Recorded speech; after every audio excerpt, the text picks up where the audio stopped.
Em 1959, quando Fidel Castro anunciou ao mundo que sua revolução era comunista, passou a ser apoiado por Moscou. Com isso, a União Soviética iniciou uma campanha para dominar com a ideologia marxista a América Latina, onde os partidos comunistas formariam grupos de guerrilha armada com dinheiro soviético, repassado por Cuba. No Brasil, foram criadas 29 organizações guerrilheiras, onde Fidel Castro vislumbrou expandir sua revolução comunista. Em 1961, o presidente do Brasil, Jânio Quadros, condecorou o guerrilheiro cubano Che Guevara com a Ordem do Cruzeiro do Sul, sem imaginar que 4 meses antes o Partido Comunista Brasileiro acertara com Fidel Castro o envio de jovens brasileiros para o treinamento de guerrilha em Cuba, com a finalidade de preparar quadros revolucionários que desencadeariam a luta armada no Brasil. As ações armadas já existiam antes de 1964 no governo de João Goulart, através das Ligas Camponesas de Francisco Julião e do Grupo dos 11 de Leonel Brizola. Com a chegada ao poder, em 1964, do presidente Castelo Branco, centenas de comunistas e políticos de esquerda refugiaram-se no Uruguai, onde formariam a Frente Popular de Libertação, que a partir de 1965 empreenderia atos de sabotagem urbana e focos de guerrilha rural no Brasil, principalmente na Serra do Caparaó, cujos guerrilheiros, apoiados por Leonel Brizola, foram combatidos e vencidos por tropas da Polícia Militar de Minas Gerais.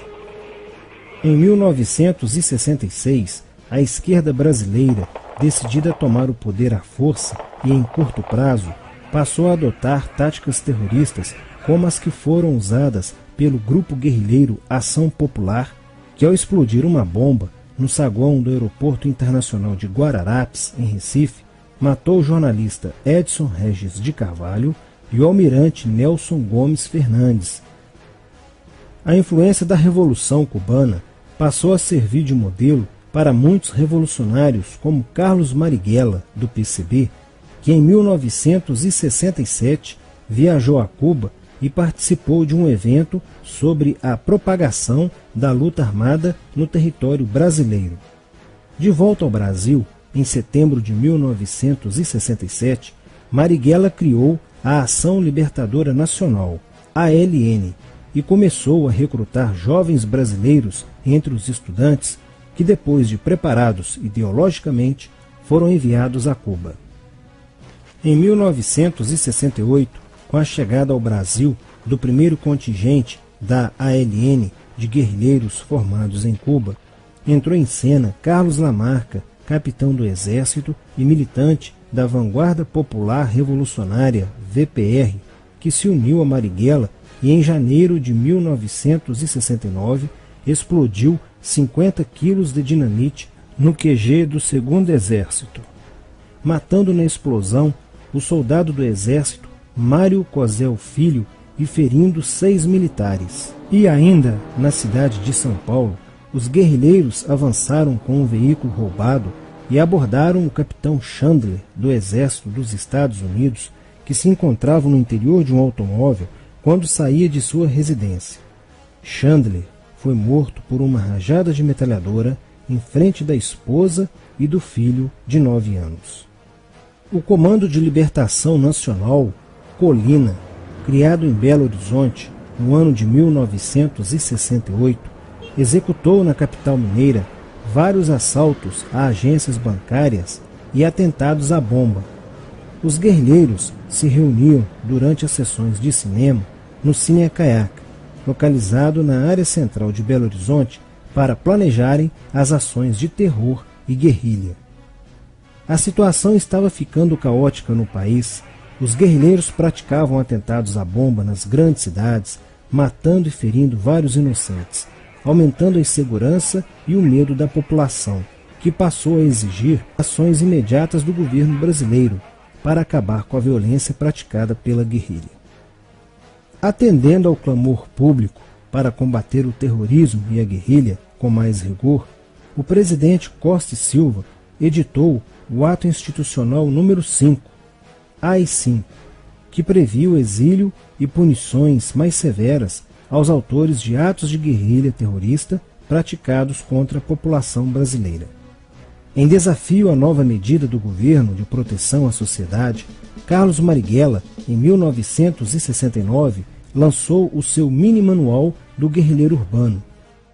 Neste mesmo ano, só no Rio de Janeiro, a ALN, para aumentar os seus recursos financeiros, praticou 30 assaltos, sendo a maioria deles contra as agências bancárias. E ainda, em 1969, a ALN, juntamente com o movimento revolucionário 8 de outubro, o MR8, sequestrou o embaixador dos Estados Unidos, Charles Burke. O sequestro foi sugerido pelo guerrilheiro Franklin Martins. Os guerrilheiros exigiram a libertação de 15 presos políticos, dentre os quais se encontrava José Dirceu. A exigência foi prontamente atendida pelo governo militar. A ALN estava prestes a sofrer um grande golpe quando Marighella começou a cair. Após a prisão de um militante de sua organização, no dia 1º de outubro de 1969. Os dados fornecidos pelo militante da ALN preso coincidiram com informações prestadas por outro militante da VPR, que também denunciou o envolvimento de vários religiosos com grupos de guerrilha, entre eles Frei Beto. Quando Frei Fernando e Frei Ivo, também envolvidos com os grupos guerrilheiros, foram presos e logo após interrogados, os religiosos entregaram o ponto de contato de Carlos Marighella, na cidade de São Paulo. No dia 4 de novembro de 1969, o ponto foi cercado pela polícia, onde Marighella, percebendo o cerco, reagiu e foi morto. Depois da morte de Marighella, centenas de guerrilheiros foram presos e mais de 300 armas apreendidas. 2 sequestros de diplomatas, o embaixador alemão Enfried von Hollenberg e o cônsul japonês Nobuo Okushi, foram feitos às pressas, para libertar os guerrilheiros que continuavam presos. Inspirados no marxismo cultural, vários militantes da esquerda brasileira iniciaram a estruturação de uma organização que se infiltrou nas faculdades brasileiras, bem como no meio artístico e cultural, e principalmente nas edições de jornais, setores estes com grande poder de influência sobre a formação da opinião popular. Durante as manifestações, vários militantes comunistas, usando armas de fogo, eram infiltrados no movimento estudantil e disparavam contra os manifestantes, na intenção de colocar a opinião pública contra o regime militar. Com a morte de Marighella, Lamarca havia assumido a posição de líder mítico, que sustentava a esperança na vitória comunista. Em 1970, quando o embaixador suíço Giovanni Butcher foi sequestrado, o governo se recusou a soltar os presos da lista apresentada pelos guerrilheiros. Depois de 40 dias de sequestro, os guerrilheiros quiseram matar o embaixador suíço. Porém, o governo militar cedeu e as exigências dos guerrilheiros sequestradores foram atendidas, preservando a vida do diplomata. Na cidade de São Paulo, o cerco sobre a vanguarda popular revolucionária, liderada por Carlos Lamarca, estava se fechando. Isso fez com que Lamarca fugisse para o Vale da Ribeira e montasse um campo de treinamento para a guerrilha. Na tentativa de descobrir este campo, tropas da Polícia Militar do estado de São Paulo foram deslocadas para a região. No dia 8 de maio de 1970, um pelotão comandado pelo tenente da Polícia Militar, Alberto Mendes Júnior, foi emboscado e rendido por guerrilheiros da VPR. O tenente Mendes foi feito refém e obrigado a seguir com os guerrilheiros na direção de Sete Barras. Depois de um dia e meio andando pela mata, Lamarca formou um tribunal revolucionário e decidiu matar o tenente Mendes, que teve o crânio esmagado por coronhadas de fuzil desferidas pelos guerrilheiros Diógenes e Fujimori. Apesar do cerco, Lamarca conseguiu escapar e em 1971 chegou ao sertão da Bahia. Depoimentos de guerrilheiros presos em Salvador levaram o exército ao esconderijo de Lamarca, que, estando armado de metralhadora, reagiu à prisão e foi morto. Após a morte de Lamarca, o número de militantes presos era bem maior que o número de guerrilheiros em ação no Brasil. Os guerrilheiros, percebendo que o cerco estava se fechando, passaram a sequestrar aviões comerciais e obrigar o piloto a desviar para outro país, onde pudessem se exilar. 4 desses aviões foram desviados para Cuba. Os guerrilheiros comunistas estavam perdendo a guerra. Os militantes que abandonavam as armas eram acusados de traição nos tribunais vermelhos e executados pelos próprios companheiros, em atos de justiçamento. Já no início de 1971, o PCdoB conduzia o trabalho de campo na região do Araguaia, na divisa entre os estados de Goiás, Pará e Maranhão, com a missão de implantar um núcleo guerrilheiro que tinha por objetivo fomentar uma revolução socialista, onde centenas de guerrilheiros já haviam se estabelecido há pelo menos 6 anos. No início de abril de 1972, o presidente Médici enviou à região do Araguaia equipes especializadas em inteligência que, da busca do conhecimento sobre a atividade clandestina, logo efetuaram as primeiras prisões, entre elas a de José Genuíno, primeiro guerrilheiro preso no Araguaia.